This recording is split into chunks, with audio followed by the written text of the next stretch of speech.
Ben ritrovati a tutti. Oggi parleremo di una tecnica che ci permette di ottenere un ottimo impasto per la nostra pizza senza praticamente impastare nulla, chiamata anche no knead, con l'aggiunta della tecnica poi della laminazione per rinforzare l'impasto. Iniziamo con gli ingredienti di questo impasto, che sono 570 g di farina tipo 00, 180 g di lievito madre rinfrescato, 390 g di acqua e a temperatura ambiente se siete in inverno o fredda in estate, e 20 g di sale. Come prima cosa mettiamo nella nostra farina in una ciotola e iniziamo con una frusta ad areggiare la nostra farina. Questo va sempre comunque fatto per qualsiasi tipo di impasto, consiglio sempre. Fatto questo, prepariamo il nostro lievito madre e lo spezzettiamo, lo sciogliamo nell'acqua. Praticamente deve essere tutto quanto sciolto senza troppi pezzi grandi, insomma. Vedete che io mi aiuto sempre inizialmente col cucchiaio, che cerco di spezzettare un po' tutto, sminuzzarlo, e poi successivamente con le mani per sciogliere meglio il tutto.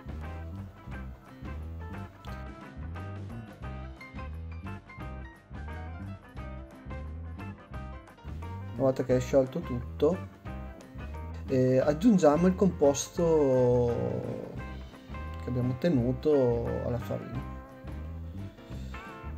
Mettiamo anche il sale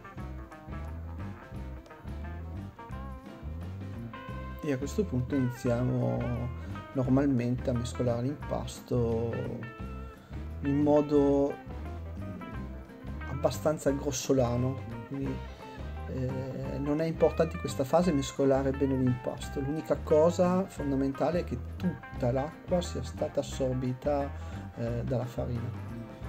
Questa è la cosa più importante in assoluto per ottenere questo tipo di impasto senza praticamente mescolarlo più di quel tanto. Vedete, mi aiuto con le pentole, poi successivamente per raccogliere bene la farina, vedete che mi aiuto anche con le mani. L'importante è che la raccogliate bene tutta quanta.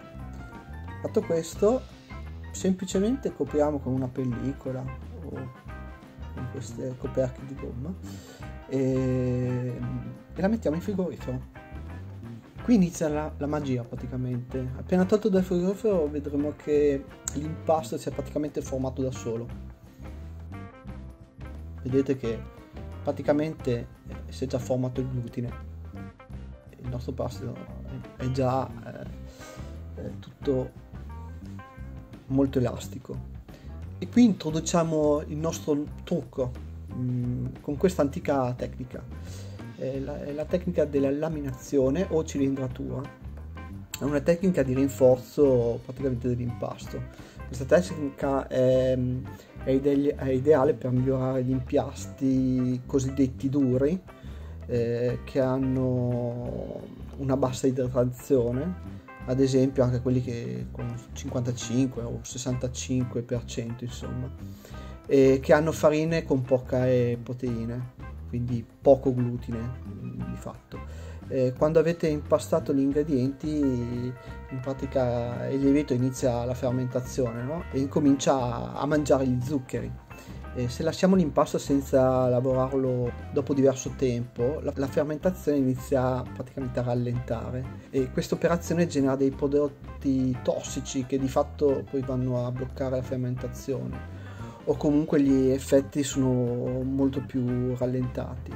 Per questo motivo, in base al tipo di impasto, vengono eseguite o la laminazione oppure le pieghe. E in questo caso andiamo ad utilizzare la tecnica della laminazione, che consiste nello stendere e tirare l'impasto in modo da formare un foglio sottile dell'impasto. In pratica la massa dell'impasto viene rimescolata, le zone intorno alle cellule del lievito rinnovate, permettendo alle cellule di nutrirsi con nuovi zuccheri. Successivamente, come vedete nel video, si ripiegano verso il centro tutti i lembi esterni dell'impasto e, come vedete, vado a riformare, diciamo, la palla e si procede. Alla fine facciamo nuovamente la piralatura per creare tensione sulla superficie del panetto e rilasciamo coperto l'impasto, e volendo si può rifare questa procedura dopo una decina di minuti. Io l'ho fatto 2 volte, nel video si vede solo una volta, ma comunque voi potete rifare per 2 volte.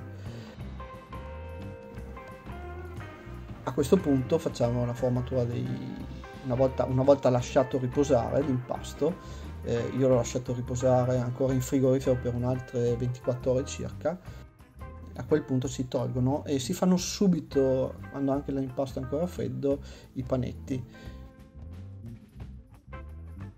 Questi qua sono dei risultati di questo impasto, praticamente dopo circa 8-9 ore di appretto, no? Della lievitazione a una temperatura di circa 20 gradi. Questa è una delle pizze che vi farò vedere poi nei prossimi video, l'esecuzione di questa pizza che a me piace tantissimo, che è quella calabra. Se vi è piaciuto il video mettete un bel like e registratevi al canale. Ciao!